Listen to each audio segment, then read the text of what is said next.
జరుగుతుందో ఆ విషయాలు మాత్రమే రాజశేఖర రెడ్డి గారి బిడ్డ అయినా హత్య చేయబడిన వివేకానంద రెడ్డి గారి బిడ్డ అయినా మాట్లాడుతున్నది. సిబిఐ చెప్పకపోతే మాకు కూడా తెలియలేదు.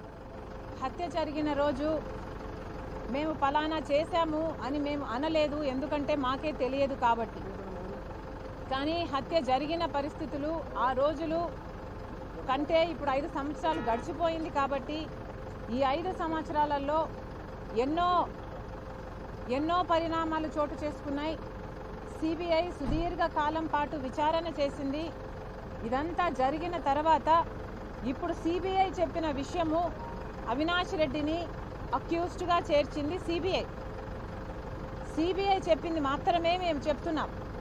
మేమేదో ఎవరి క్యారెక్టరో అసాసినేట్ చేయడానికో లేకపోతే ఎవరినో డిఫేమ్ చేయడానికో ఎవరినో ఓడించడానికో రాజకీయాల కోసమో ఇది చేయటం లేదు. కేవలం వివేకానంద రెడ్డి గారి ఆత్మకు ఈ రోజు వరకు న్యాయం జరగలేదు, శాంతి జరగలేదు కాబట్టే ఈరోజు ఇంతగా రాజశేఖర రెడ్డి బిడ్డ అయినా వివేకానంద రెడ్డి గారి బిడ్డ అయినా ఇంతగా నిలబడి కొట్లాడుతున్నాము అంటే ప్రజావేదికలో ప్రజా కోర్టులో ఈరోజు న్యాయం తెచ్చుకునే అవకాశం ఉంది కాబట్టి అడుగుతున్నాం. మళ్ళీ చెప్తున్నాం, సిబిఐ ఏది చెప్పిందో ఏది చెప్తుందో ఏది ఛార్జ్ షీట్లో చేర్చిందో ఆ అంశాలను మాత్రమే మాట్లాడుతున్నాం.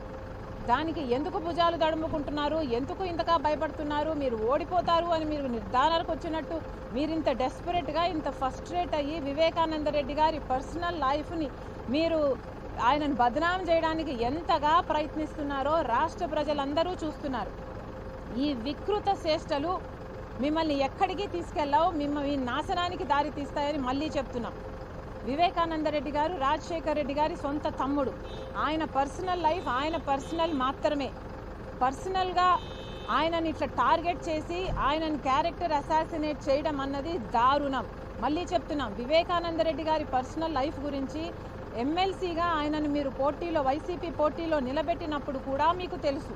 వివేకానంద రెడ్డి గారి పర్సనల్ లైఫ్ గురించి అవినాష్ రెడ్డి గారి కోసము ఆయన ఆఖరి నిమిషం వరకు తిరుగుతున్నప్పుడు కూడా మీకు తెలుసు.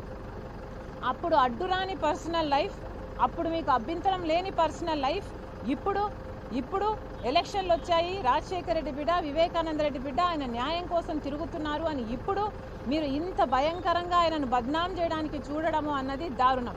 మళ్ళీ చెప్తున్నాం, ఆయన ప్రజాసేవలో బతికిన మనిషి, నెలకు 27 రోజులు బయట జనం మధ్య బ్రతికిన మనిషి. అలాంటి మనిషిని పట్టుకొని ఇంత దారుణంగా మాట్లాడడము సమంజసం కాదు, ఏమాత్రం కాదు. చనిపోయిన వ్యక్తి, సంజాయిషి ఇచ్చుకోలేని వ్యక్తి గురించి ఇంత దారుణంగా ఆయనను బద్నాం చేయడము, డిఫేమ్ చేయడము ఇది ఎవరికీ తగదు అని మళ్ళీ చెప్తున్నాం.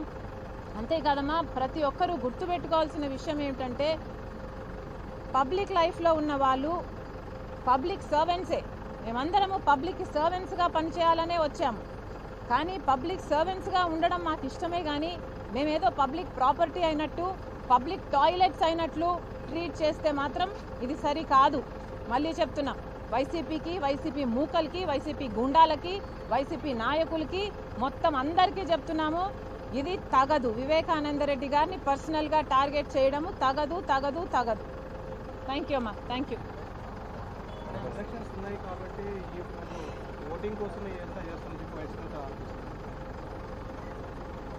ఓటింగ్ కోసము అని ఎట్లా అంటారు అంటున్నాం మేము. మళ్ళీ అదే చెప్తున్నాం. ఇప్పుడు ఎలక్షన్లు వచ్చాయి, 5 సంవత్సరాల వరకు ప్రజా తీర్పు వచ్చే అవకాశం లేదు. కానీ ఇప్పుడు అవకాశం ఉంది కాబట్టి ప్రజా తీర్పులో అవకాశం మేము తెచ్చుకునే ఛాన్స్ ఉంది కాబట్టే ఈరోజు ప్రజా కోర్టుకు వచ్చింది రాజశేఖర రెడ్డి బిడ్డ అయినా వివేకానంద రెడ్డి బిడ్డ అయినా. అందులో తప్పేముంది అని అడుగుతున్నాం. న్యాయంగా సిబిఐ తన పని తను చేసుకొని కర్నూలులో సిబిఐ అవినాష్ రెడ్డిని అరెస్ట్ చేయడానికి వస్తే న్యాయంగా సిబిఐ చేయాల్సిన పని సాఫీగా జరిగిపోయి ఉంటే జగన్మోహన్ రెడ్డి గారి తన అధికారాన్ని అడ్డేసి జగన్మోహన్ రెడ్డి గారే రాష్ట్ర ప్రభుత్వ పోలీసులని ఏపీ పోలీసుని అడ్డుపెట్టి అవినాష్ రెడ్డిని కాపాడకపోయుంటే న్యాయం జరుగుంటే ఈ కేసు ముందుకు వెళ్ళుంటే హత్య చేసిన వాళ్ళకు చేయించిన వాళ్ళకు శిక్షలు పడి ఉంటే ఈరోజు వచ్చే అవసరమే లేదు. సునీత రోడ్ల మీదకి వచ్చే అవసరం లేదు, షర్మిలారెడ్డి రోడ్ల మీదకి వచ్చే అవసరం లేదు. కానీ 5 సంవత్సరాలు వేచి చూసి ప్రతి ప్రయత్నము చేసి ఈ రోజు వరకు న్యాయం జరగలేదు. కాబట్టే ఈరోజు ప్రజా తీర్పు కోసం ప్రజా కోర్టులో మేము ప్రజలని కొంగు చాచి న్యాయం అడుగుతున్నాం. ఇది తప్పెలా అవుతుంది? ఇది ఎలక్షన్ కోసం చేసినట్టు ఎలా అవుతుంది? ఎలక్షన్లు వచ్చాయి, ప్రజలు తీర్పు చెప్పే అవకాశం ఉంది కాబట్టి ప్రజలను అడుగుతున్నాం. మీరు తీర్పు చెప్పండి. మీరు న్యాయం వైపా లేకపోతే మీరు నేరం వైపా? సిబిఐ ఎంత స్పష్టంగా చెప్తుంది, గూగుల్ టేక్అవుట్స్లో అవినాష్ రెడ్డి ఇంటిలోనే హత్య చేసిన వాళ్ళు అంతకు ముందు కలిశారు, హత్య జరిగాక కలిశారు. టేక్అవుట్ మ్యాప్స్లో అంత క్లియర్గా లొకేషన్ పిన్ పాయింట్ చేసి సిబిఐ ఛార్జ్ షీట్లో చేర్చింది. దానికి అవినాష్ రెడ్డి గారు చెప్తున్న మాట, గూగుల్ టేక్అవుట్స్లో 50 మీటర్ల దగ్గర నుంచి 1000 మీటర్ల వరకు తేడా వస్తుంది అని చెప్తున్నాడు. అయ్యా అవినాష్ రెడ్డి గారు, 50 మీటర్ల నుంచి 1000 మీటర్ల వరకు తేడా వస్తే మరి మొత్తం సాక్ష్యాలు నీ ఇంట్లోనే ఎందుకు చూపుతున్నాయి? 50 మీటర్ల అవతల ఎందుకు చూపట్లేదు? 1000 మీటర్ల అవతల ఎందుకు చూపట్లేదు? గూగుల్ టేక్అవుట్స్ నీ ఇంట్లోనే ఎందుకు చూపుతుంది? మరి అవినాష్ రెడ్డి గారు సమాధానం చెప్పాలి. అలాగే ఫోన్ కాల్ రికార్డ్స్ ఉన్నాయి, వాళ్ళు చేసినట్టు వీళ్ళు తీసుకున్నట్టు కాల్స్ అని కూడా సిబిఐ ప్రత్యేకంగా మెన్షన్ చేయడం జరిగింది. అది కూడా కాదు అని బుకాయిస్తుంటే ఇంకా దానికి ఎవరేం చేస్తారు? అధికారాన్ని ఇట్లా దుర్వినియోగం చేస్తే ఇంకా సామాన్యులకు కానీ ప్రజలకు కానీ న్యాయం జరిగే అవకాశం ఎక్కడుంది? సిబిఐ చెప్తుంది డబ్బు లావాదేవీలు జరిగాయి, వాళ్ళు ఒప్పుకున్నారు, అప్రూవర్లుగా మారిన వారైతేనేమి మిగతా అక్యూజ్డ్గా ఉన్న వాళ్ళు అయితేనేమి అడ్వాన్సులు తీసుకున్నారు అని ఇంత స్పష్టంగా సిబిఐ చెప్తున్నా కూడా కళ్ళు మూసుకొని లేదు ఇది కాదు అనడానికి మాకు దేవుడు ఇంగితం ఇచ్చాడండి. అందరికీ ప్రజలందరికీ కూడా దేవుడు కామన్ సెన్స్ ఇచ్చాడు కదా. మేమే చెప్తున్నాము, మేమే అనుకోలేదు, మా ఇంటి వాళ్ళే చేశారు అని ఇంతకుముందు.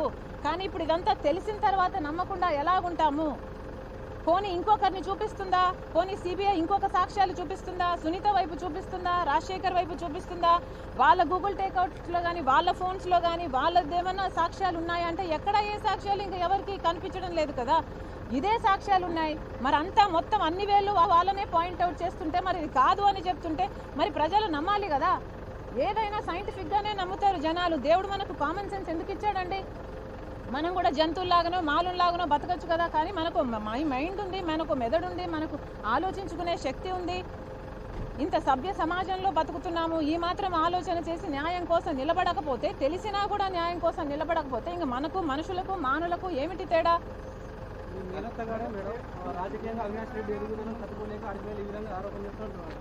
ఇంకొక విషయం కూడా చెప్తున్నాం, ఎవరు ఎన్ని చెప్పినా కూడా ఈరోజు రాజశేఖర్ రెడ్డి బిడ్డ, వివేకానంద రెడ్డి బిడ్డ నిలబడింది న్యాయం కోసం. మా గుండెలో నిజాయితీ ఉంది. మళ్ళీ చెప్తున్నాం, ఇది న్యాయం కోసం చేస్తున్న పోరాటం. ఇది ఆస్తుల కోసం చేస్తున్నది కాదు, ఇది రాజకీయం కోసం చేస్తున్నది కాదు, ఇది వారసత్వం కోసం చేస్తున్నది కాదు. ఇది న్యాయం కోసం చేస్తున్న పోరాటం.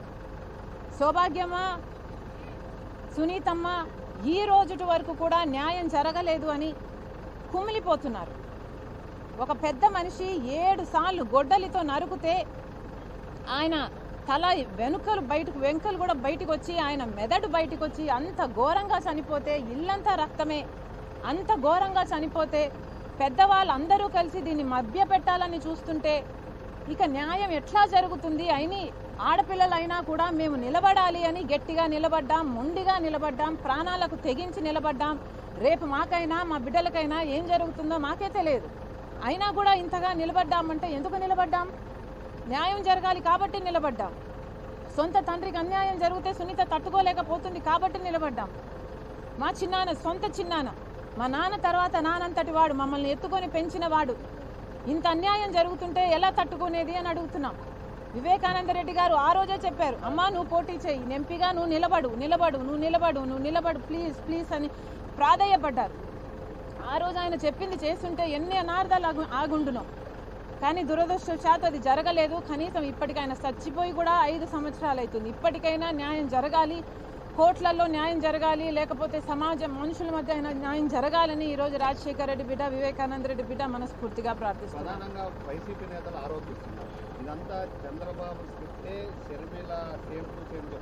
నాకేం అవసరం అయ్యా చంద్రబాబుతో? చంద్రబాబు స్క్రిప్ట్ చెప్పాల్సిన అవసరం మాకేముంది? మేము ఎవరం అసలు? మేము రాజశేఖర రెడ్డి బిడ్డ ఇక్కడ, వివేకానంద రెడ్డి బిడ్డ ఇక్కడ. ఒకరి స్క్రిప్ట్ పట్టుకొని చదవాల్సిన అవసరం మాకేముంది? ఎందుకుంది? ఎందుకుంటుంది మాకు? మా జన్మలేంటి? మా బతుకులేంటి? మా రక్తం ఏంటి? మేము ఎందుకు ఇంకొకటి స్క్రిప్ట్ పట్టుకొని చేయాల్సిన అవసరం మాకేముంది? మమ్మల్ని ఏం చెప్పి కొనగలడు చంద్రబాబు గారు? మాకేం అవసరం ఉంది ఆయనతో?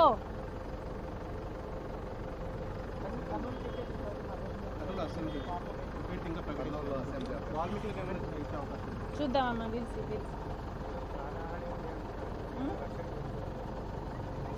చూద్దామమ్మా, దేవుడున్నాడు, అంతకు మించి ఏం చెప్పగలము?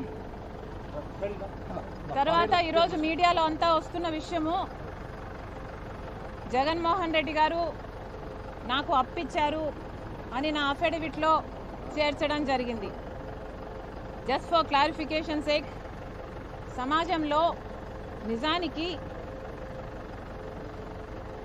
ఏ చెల్లెలికైనా తన ఆస్తిలో తన వాటా ఏ అన్నైనా తనకు ఇచ్చేయాలి.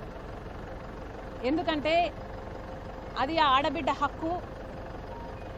ఇయ్యాల్సిన బాధ్యత అన్నకుంటుంది. మేనమామగా కూడా అది ఒక బాధ్యత. ఎందుకంటే తల్లి తర్వాత తల్లి స్థానంలో నిలబడేవాడు మేనమామ కాబట్టి. ఇది సహజంగా అందరూ పాటించే నియమం. అయితే కొంతమంది చెల్లెలకి ఇవ్వాల్సిన ఆస్తి వాటాను ఏదో తమ వాటాగా భావించి తామేదో చెల్లెలకి గిఫ్ట్గా ఇస్తున్నాము అనంత బిల్డప్ ఇచ్చేవాళ్ళు కూడా ఈరోజు సమాజంలో లేకపోలేదు. అది ఒకవైపు అయితే, ఇంకొంతమంది అయితే చెల్లెలు వాటా ఇవ్వాల్సింది ఇవ్వకపోగా దాంట్లో ఒక్క కొసరు చెల్లెలకి ఇచ్చి అది కూడా అప్పు ఇచ్చినట్టుగా చూపించే వాళ్ళు కూడా ఈరోజు సమాజంలో ఉన్నారు. ఇది వాస్తవం. ఇది దేవునికి తెలుసు. ఇది మా కుటుంబం అంతటికీ కూడా తెలుసు.